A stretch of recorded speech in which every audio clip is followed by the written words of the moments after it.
অনুরাগের ছোঁয়া ধারাবাহিকের নতুন পর্বে দেখা যায় ডিভোর্সের 7 বছর পরে মর্ডার দীপাকে দেখে চমকে ওঠে সূর্য। বেড়াতে এসে শহরের নামকরা গায়িকার কনসার্টে গান শুনতে এসে গায়িকা দীপাকে দেখেই মাথা ঘুরে পড়ে যায় সূর্য।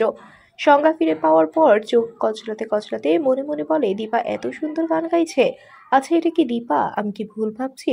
এটা তো দীপাই। সূর্যের মনে পড়ে যায় দীপার সাথে কাটানো তার অতীত জীবনের সব স্মৃতি। মিশকা নামক ভাইরাসের কারণে আজ এই অবস্থা। কিন্তু দীপা এই পথ বেছে কেন নিল?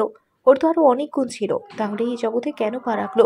এমনও হাজারটা প্রশ্ন সূর্যের মনে। মঞ্চে কিন্তু দীপা গান গাইছে মধুর সুরে। সবাই মনোমুগ্ধকর পরিবেশে গান শুনছে। সূর্যের আশেপাশের সবার মুখে একই কথা, দীপা তো তাদের সুর সম্রাজ্ঞী, আর তাদের রাজ্যের মহারানী দীপা। এরই মধ্যে দীপার কিন্তু নজর পড়ে সূর্যের ওপরে। সূর্যকে দেখেই চমকে ওঠে দীপা, কিন্তু কাউকে কিছু বুঝতে দিল না। দীপা অন্যমনস্ক হয়ে যায়। তাই তো শোটা আজ এখানেই শেষ করতে চায়। ঘোষণা শুনেই মঞ্চে উঠে সূর্য বলে, আমি শিল্পীর নতুন ভক্ত। আমি অনুরোধ করছি অনুষ্ঠান শেষ না করার জন্য। তাহলে কি করবে এবার দীপা? বন্ধুরা, তোমাদের কি মনে হয়? এক্ষুনি একটি লাইক দিয়ে এবং কমেন্ট করে জানিয়ে দাও তোমাদের মতামত। ধন্যবাদ।